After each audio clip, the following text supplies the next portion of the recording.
Bismillahirrahmanirrahim. Robbi a'udzubika min hamazati sayatin wa a'udzubika robbi ayahdurun. Robbi shrahli sadri wa yassirli amri wahlul 'uqdatam min lisani yafqahu qawli. Assalamualaikum warahmatullahi wabarakatuh. Salam sejahtera untuk kita semua. Rahayu, namaste, om swastiastu, namo buddhaya, salam kebajikan dan sehat untuk kita semua. Kembali kita belajar bersama-sama bersama saya Abu Marlo. Mari persiapkan pendengaran, penglihatan hati, akal, pikiran kita semua. Mari kita buka hati kita, mari kita persiapkan diri untuk menerima pembelajaran-pembelajaran yang mudah-mudahan apa yang akan kita bahas menjadi knowledge, pengetahuan, tapi tidak berhenti di situ. Kita masukkan ke dalam feeling, rasa, dan output keluarnya adalah menjadi akhlak dan perilaku yang lebih baik lagi. Oleh karena itu, sebelum kita mulai, ada baiknya mari kita hadirkan diri kita utuh di sini saat ini, supaya senantiasa hati kita terbuka dan pintu hikmah terbuka. Menghening, dipersilahkan.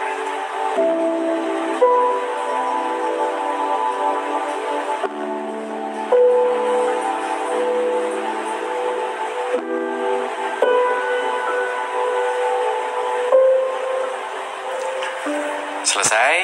Terima kasih. Mudah-mudahan kita semua sudah hadir utuh di sini, siap-siap untuk sama-sama belajar lagi. Mari kita kosongkan gelas, mari kita hati dibuka, mari kita membuat diri kita nyaman untuk belajar, dan mudah-mudahan ada manfaat yang bisa kita petik, bukan hanya sebagai pengetahuan, tetapi jalan menuju kepada kesadaran untuk tetap meniti ke dalam diri. Nah, pada kesempatan kali ini kita akan masuk ke yang ketiga. Syahadat udah, sholat udah, kita akan berbicara tentang puasa atau saum.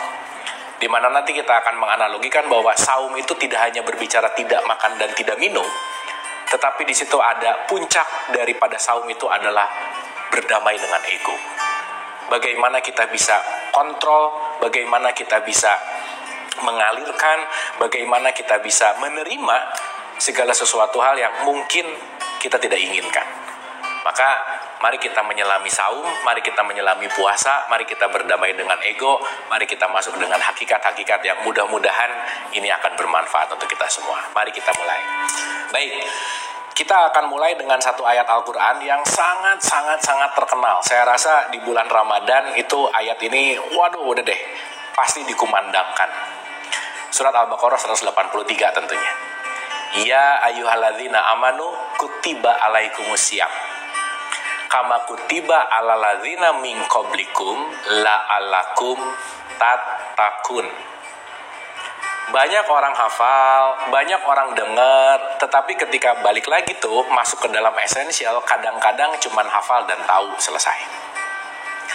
Mari kita kupas pelan-pelan, karena kenapa? Ini penting sekali untuk kita selami, untuk kita untuk kita masuk ke dalam esensial yang lebih hakikat, supaya kita tidak terjebak puasa ini hanya dalam bentuk ritual. Sekali lagi, Nabi Muhammad mengatakan bahwa banyak dari umatku yang puasa, dia cuma dapat haus sama lapar, selesai. Jadi sekarang identik puasa itu cuma pokoknya nahan lapar, nahan haus, saya lagi puasa. Salah? Enggak, sama sekali. Tetapi esensi puasa itu bukan urusan tidak makan dan tidak minum, bukan. Tapi mari kita selami ayat ini, karena kenapa? Di sini ada syaratnya, ada prosesnya, dan ada tujuannya. Supaya sekali lagi kita tidak terjebak dalam rutinitas ritual yang hanya melakukan dalam kadar yang namanya jasmania, gitu ya. Tetapi mudah-mudahan secara holistik, secara keseluruhan, kita berbicara saum atau puasa ini untuk menuju kepada kesadaran yang lebih baik, gitu. Maka yuk kita mulai. Ya ayyuhalladzina amanu, nomor 1 yang disuruh puasa itu hanyalah orang yang beriman. Spesifik banget loh ini kalimatnya, nggak semuanya. Orang beriman itu artinya orang yang memiliki kesadaran. Maka puasa datang dari kesadaran, bukan karena bulan Ramadan, gitu kira-kira. Tapi jangan sampai saya melakukan puasa karena dalam tanda petik tertekan oleh bulan Ramadan, ya, terpaksa oleh kewajibannya. Kenapa? Karena yang disuruhnya juga adalah hai orang-orang yang beriman, hai orang-orang yang sadar.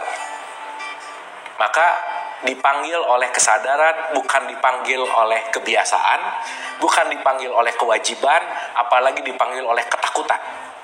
Wah, takut nih kalau nggak puasa nanti nggak dianggap Islam yang taat misalnya. Takut nih kalau nggak puasa nanti dosa, nanti neraka misalkan. It's okay pada level tertentu. Tapi kan kita mau naik ke log 10.000 gitu ya, mau naik ke level kesadaran yang lebih baik gitu. Maka mudah-mudahan kita melakukannya dengan keikhlasan. Ikhlas itu datang dari mana? Dari kesadaran. Di mana? Hai orang-orang yang beriman. Yuk kita lihat. Jadi kalau kita analisa ayat ini menarik sekali nih. Hai orang-orang yang beriman, berarti orang yang memiliki apa? Kesadaran. Berarti kalau ada kesadaran, udah pasti dia punya pengetahuan. Maka di surat 17 ayat 36 mengatakan, janganlah kamu melakukan sesuatu apa yang kamu tidak mempunyai pengetahuan tentangnya. Artinya, kalau kita puasa hanya ikut-ikutan, hanya pokoknya, hanya katanya, ya nggak apa-apa untuk pemula, untuk awal. Tapi mudah-mudahan kita melakukan ini penuh dengan pengetahuan. Saya tahu apa yang saya lakukan, dan saya tahu arahnya mau kemana. Itu ya. Jadi jangan karena mentang-mentang yang lain puasa ikutan gitu. Yang lain Ramadan ikutan yang lain Idul Fitri ikutan gitu. Jadi semuanya cuma ikut-ikutan gitu. Semuanya cuma jadi seremonial. Sayang gitu. Ya, nggak apa-apa sih pada level tertentu sekali lagi, tetapi yuk kita tingkatkan bukan hanya berdasarkan seremonial, tetapi berdasarkan kesadaran. Ya, berikutnya. Hai orang-orang yang memiliki kesadaran, berarti ada level iman di situ, level kesadaran. Ya ayyuhalladzina amanu kutiba alaikumusiyam. Kamu puasa katanya. La'alakum tattaqun. Ingat, goals dari puasa itu bukan Idul Fitri, bukan. Bukan mudiknya, bukan. Bukan lebarannya, bukan sholat idnya, bukan. Itu adalah bagian dari proses. Tetapi puasa ini merubah seseorang dari level beriman menuju kepada level yang lebih tinggi, namanya adalah level bertakwa. Gitu kira-kira. Kalau iman adalah sadar, kalau takwa sudah menjalani kesadaran, itu poinnya. Maka orang yang takwa itu adalah orang yang menyadari tugas ketuhanan di dalam dirinya, dalam tanda petik, menyadari visi misi apa yang harus dilakukan dan skenarionya, yang dilakukan hanya untuk menyembah kepada Allah. Pembelajaran satu definisi bertakwa adalah melakukan segala sesuatu hanya untuk Allah dengan bermanfaat kepada makhluknya. Dalam artian orang yang bertakwa ini artinya adalah bagaimana dia sudah mengaplikasikan semua nilai-nilai ketuhanan. Rahman Rahimnya itu bukan hanya ucapan, tetapi sudah menjadi perilaku. Itulah yang disebut dengan yang namanya level takwa. Maka level takwa adalah level yang paling mulia dari semua orang. Inna akramakum indallahi atqakum. Yang paling mulia adalah level takwa. Mudahnya, tidak semua orang beriman itu pasti takwa, belum tentu. Makanya orang yang beriman perlu latihan supaya dia tetap takwa. Jadi kalau begitu, puasa adalah training zone, zona latihan untuk merubah orang beriman jadi orang yang takwa. Nah, sekarang kita renungkan dulu nih. Kalau saya mau menuju kepada takwa, berarti saya harus tahu dulu dong tujuannya untuk jadi orang yang seperti apa. Oke, yang pertama, saya ulang lagi di surat 49 ayat 13 ada kata-kata inna akramakum indallahi atqakum. Yang paling mulia adalah orang yang paling takwa. Nah, sekarang kita harus tahu dong, ciri-ciri orang yang takwa itu gimana sih? Banyak yang mengatakan menjalankan perintah Allah dan menjauhi larangannya. Betul, tapi itu global sekali. Nah, kita masuk ke dalam hal yang lebih spesifik. Oke, yang lebih spesifik. Supaya apa? Supaya kita bisa mengaplikasikan ini dalam kehidupan sehari-hari. Supaya jadi nggak abstrak gitu kira-kira. Ternyata Quran ngasih bocoran nih dalam tanda petik. Ngasih clue. Di mana? Di surat 3 Al-Imran 133 sampai 135. Di 133 ada kata-kata dan bersegeralah kamu kepada ampunan dari Tuhanmu dan kepada surga yang luasnya seluas langit dan bumi yang disediakan untuk orang yang bertakwa. 134-nya melanjutkan. Yang pertama, orang yang takwa adalah orang yang menafkahkan hartanya baik lapang maupun sempit. Nih, tolong digaris bawahi. Jadi orang yang bertakwa nomor 1 adalah orang yang melepaskan kemelekatan terhadap harta. Itu nomor 1. Jadi dia tidak melekat. Makanya dia bersedekah, dia berinfak, dia menafkahkan hartanya baik lapang maupun sempit. Kita kita pakai bahasa gampang aja ya. Jadi orang takwa nomor 1 itu enggak pelit. Udah gitu aja. Jadi kalau sekarang sholat rajin, puasa rajin, umroh rajin, haji rajin, semuanya rajin, tapi pelit, berarti si ritualnya itu tidak membawa kepada ketakwaan. Justru semua ritual itu melatih kita supaya kita melepaskan, sadar kita nggak pernah punya apa-apa, sehingga sadar bahwa apa yang dititipkan ke kita ada hak juga yang lain. Maka kita dijadikan distribution channel kasih sayangnya Allah untuk bermanfaat. Disitulah puncak dari manusia, rahmatan lil alamin, menjadi rahmat bagi semesta alam. Oke? Jadi nomor 1 adalah bagaimana sadar bahwa yang dititipkan ke saya ada yang harus saya salurkan juga ke orang lain. Di surat 51 ayat 19 ada hak orang-orang miskin yang meminta dan yang tidak meminta di dalam diri kita, yang dititipkan ke kita. Maka nomor 1, orang yang bertakwa adalah orang yang tidak melekat kepada hartanya. Orang yang tidak melekat kepada apa yang dia rasa dia miliki. Sekali lagi, kita semua tamu gak pernah punya apa-apa. Semua hanya dititipkan. Ingat, titipan itu masih ada titipan fakir miskin yang lain, hak orang lain yang Allah titipkan ke kita. Itu nomor 1. Yang kedua, siapa orang yang takwa? Orang yang pandai menahan amarahnya. Ini berbicara masalah ego nih. Makanya kenapa dikaitkan bahwa puasa itu adalah berdamai dengan ego. Dan nanti kita akan melihat betapa hebatnya sistem puasa supaya kita berdamai dengan ego. Karena nanti ego itu banyak lapisannya.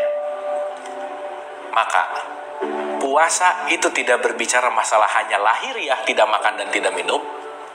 Tetapi lahiriah itu tadi akan membawa kepada batiniah, tidak makan dan tidak minumnya akan lebih membuat kepekaan ruhaniah kita. Nanti kita akan mengerti. Maka yang kedua adalah menahan amarah. Ingat, salah satu esensi dari kata syam atau saum itu artinya menahan, atau lebih tepatnya mengkontrol diri. Dan nanti kita ngerti, hanya orang-orang yang bisa menurunkan egonya lah yang bisa mengaktifasi ketuhanan di dalam dirinya. Maka cara untuk menghadirkan Allah adalah turunkan ego. Begitu ego diturunkan, zat kasih sayang Allah, dia akan hadir, mewujud dalam tanda petik, dan disitulah kita akan benar-benar menjadi manusia. Sehingga, yang ketiga adalah memaafkan kesalahan orang. Ini penting banget nih. Berarti udah mulai bisa memutuskan kebencian tuh. Udah bisa mulai memutuskan dendam, udah mulai bisa memutuskan keburukan, iri, dan seterusnya. Karena kenapa? Saya sudah berdamai dengan ego saya. Maka kalau puasa tidak membawa kita kepada 3 poin ini, dijamin puasanya cuma nahan haus sama nahan lapar, selesai. Berarti tidak kembali kepada tujuan untuk apa puasa dilakukan. Oke ya, nah sekarang kita mulai nih merimain. Saya kasih contoh sederhana, teman-teman. Misalkan, kalau kita berbicara masalah manusia, gitu ya. Jadi tadi 3 poin tadi jangan lupa ya. 1, menafkahkan hartanya baik lapang maupun sempit. 2, menahan amarah. Yang ketiga, memaafkan kesalahan. Itu penting banget. Mudah-mudahan itu sudah terinstal. Nggak boleh lupa gitu ya. Oke. 2 pokok penting bahwa kita ini punya jasmani dan kita ini punya ruhani. Ada ruh dan jiwa gitu kira-kira. Di mana keduanya ini adalah satu sama lain memiliki saling ketergantungan dalam tanda petik. Itu adalah tidak bisa terpisahkan. Maka poin pentingnya adalah ketika bagaimana kita mau masuk ke dalam kesadaran rohani, berarti jasmaninya juga harus mendukung, gitu intinya. Nah sekarang yang jadi pertanyaan adalah, kenapa puasa melibatkan kita tidak makan dan tidak minum secara fisik? Karena ada poin penting di situ. Jadi ternyata kita tidak makan dan tidak minum bukan disuruh melapar-laparkan diri dan menghaus-hauskan diri. Bukan. Tetapi melatih untuk menjadi orang yang takwa. Saya kasih contoh sederhana. Ya. Ini siklus di bulan puasa misalkan. Ya, ini jam 12, ini jam 9, ini jam 3 sore. Katakanlah begitu. Kita boleh makan waktu sahur dan kita berpuasa sampai nanti maghrib. Di sini kita baru buka puasa. Di sini kita makan, boleh lagi makan, buka puasa gitulah kira-kira gitu ya. Ini berbuka, saatnya berbuka. Berarti let's say dari abis sahur menuju maghrib ini gitu kira-kira ini adalah waktu kita berpuasa. Kalau kita mengacu kepada ayat Al-Quran gitu ya, di surat 183 Al-Baqarah yang tadi tuh, itu dilanjutkan ayat 184-nya. Kamu ini wajib membayar fidyah, memberi makan fakir miskin. Di mana wajib membayar fidyah, memberi makan fakir miskin itu adalah kepada orang yang berat menjalankan puasa, gitu kira-kira. Yang berat menjalankan puasa. Oke? Selama ini dianggap orang yang berat menjalankan puasa itu adalah orang hamil, benar, orang sakit, benar, orang yang sudah sepuh atau tua, benar, nggak salah, sama sekali nggak salah. Tetapi kalimat di situ di mana kita harus memberikan makan fakir miskin, ke dalam konteks yang berat menjalankan di sini, yuk kita ambil secara esensial. Ternyata orang yang berat menjalankan puasa, yang tidak makan, tidak minum yang ditentukan waktunya, siapa sih? Coba kita mulai merenung. Pilih mana, kita makan diatur atau makan bebas? Pilih yang mana kira-kira? Bebas. Coba kita lihat nih, kecenderungan makan hari-hari. Ya kita ngambil secara global gitu ya. Ada loh orang yang bangun pagi udah mulai breakfast di situ. Satu kali makan. 9:30 brunch. Wah, makan sebelum makan siang. Jam 1-nya lunch. Wah, sebelum jam 3 sore udah 3 kali makan nih. Ya, sore-sorenya di sini mungkin coffee break gitu ya, cemal-cemil makan lagi di sini. Habis malam, habis maghrib mungkin makan malam. Atau nanti sebelum tidur makan lagi. Jangan-jangan ini kegiatan makan ini banyak banget dalam tanda petik tanpa disadari. Coba kita renungkan. Ini kalau orang yang kebiasa dikit-dikit makan, dikit-dikit makan, dikit-dikit makan, diatur waktu puasa cuman boleh makan waktu sahur sama buka puasa. Let's say yang biasanya sehari 3 atau 5 kali makan, sekarang disuruh 2 kali makan. Kira-kira berat nggak buat dia? Berat banget. Jadi yang berat menjalankan puasa itu bukan hanya orang yang sudah sepuh, bukan hanya orang yang lagi sakit, bukan hanya orang yang dalam keadaan hamil dan seterusnya. Betul, tetapi kebiasaan yang sering makan disuruh stop, jangan terlalu banyak. Karena kenapa? Sadarilah kalau sehari semalam kamu makan lebih dari 3-4 kali, di situ ada hak fakir miskin. Kamu coba jangan ambil jatah makan siang kamu kasih ke fakir miskin deh. Clear ya? Jadi kalau sekarang puasa, maaf banget nih, rata-rata puasa sekarang itu hanya memindahkan jam makan siang, dikumpulin nanti malam, makannya makin banyak gitu kira-kira. Itu namanya menjamak takhir makan siang gitu kira-kira. Yang siangnya enggak, di skip, dimasukin ke yang malam, malamnya abis-abisan. Tetap juga, contoh, di bulan Ramadan sama bulan non-Ramadan, lebih boros mana kira-kira? Gitu ya. Yang padahal kalau di bulan Ramadan kan makan siang nggak ada, harusnya lebih irit. Tapi yang terjadi justru malah keborosan tertinggi terjadi di bulan Ramadan. Karena kenapa? Keinginannya yang memuncak. Justru tidak mengindahkan esensi dari saum itu, justru hanya berlomba-lomba memindahkan jam makan. So, mari kita punya kesadaran bahwa saya puasa bukan disuruh nahan lapar sama haus. Bukan itu aja. Tapi belajar tidak mengambil jatah makan siang saya kasihin ke fakir miskin. Itu nilai dari puasanya. Itu nilai dari ketakwaan yang nomor 1. Ini ketika, maaf banget ya, ini terjadi, ini saya pernah research nih. Begitu bangun tidur abis sahur, abis sholat subuh, begitu bangun tidur aja yang mulai dipikirin nanti buka pakai apa ya. Puasanya aja baru bangun tidur udah mikirin buka pakai apa, coba gimana. Nanti masak apa ya.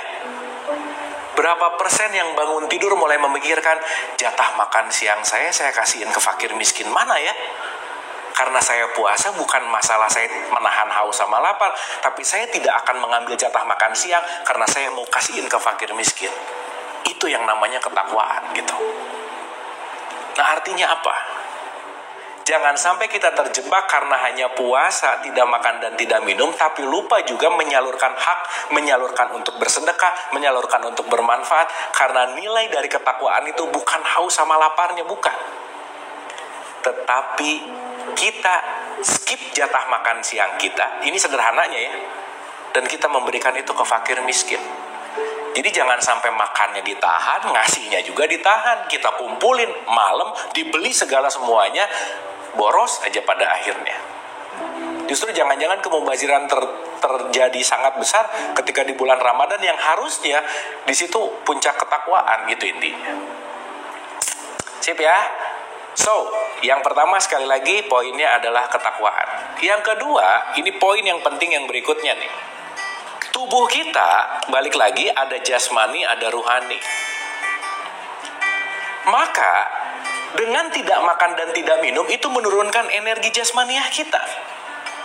Maka kalau nggak makan, nggak minum kan jadi lemes gitu. Sebetulnya itu dalam tanda petik disengaja. Karena kenapa? Dengan turunnya energi fisik kita, dengan turunnya energi jasmaniah kita, itu membuat jiwa kita, ruhaniah kita semakin peka. Maka jangan macam-macam sama orang lapar deh. Orang lapar tuh senggol bacok dalam tanda petik gitu ya. Orang lapar tuh emosinya cepat naik. Kenapa? Karena jasmanianya memang diredam supaya tingkat kepekaan jiwanya, tingkat kepekaan rohaninya jadi tinggi. Dan di situ kita mulai menyadari, oh ternyata saya masih pemarah ya, oh ternyata saya masih banyak mendengki ya, oh ternyata. Dan ketika kita tidak punya power, kita akan belajar untuk menyerahkan segala sesuatu, bahwa sadar kita tuh nggak bisa apa-apa. Kita tuh nggak bisa apa-apa, nggak tahu apa-apa. Di situ kita bisa mengambil esensial bahwa iya ya, tubuh fisik ini nggak punya tenaga apapun kecuali diberikan oleh Allah itu sendiri gitu. Oleh karena itu, ketika tubuh fisik diturunkan energinya, dan jangan lupa, dalam kesehatan, ketika perut kita kosong lebih dari 16 jam, itu hormon growth kita akan naik 1000% dan perbaikan sel-sel tubuh itu akan semakin baik. Maka puasa itu baik secara biological maupun secara spiritual. Maka keduanya ini akan menyatu dalam konteks yang sangat indah dalam puasa Ramadan yang kita lakukan 30 hari full. Kebayang 30 hari kita di zona training untuk membuat ruhaniah kita semakin peka. Maka akhirnya adalah Idul Fitri. Kembali kepada fitrah, kembali kepada kesejatian kita, kembali kepada diri kita yang sejati, di mana diri kita yang sejati adalah sumber kasih sayang itu sendiri. Oleh karena itu, mudah-mudahan kita menjalankan puasa ini menuju kepada ketakwaan, kembali kepada fitrah, kembali kepada kesejatian yang bentuknya adalah kasih sayang itu sendiri. Selamat berpuasa, senantiasa menuju kepada ketakwaan, jangan sampai hanya mendapatkan lapar dan haus. Terima kasih, mohon maaf lahir dan batin. Wabillahi taufiq wal hidayah. Assalamualaikum warahmatullahi wabarakatuh.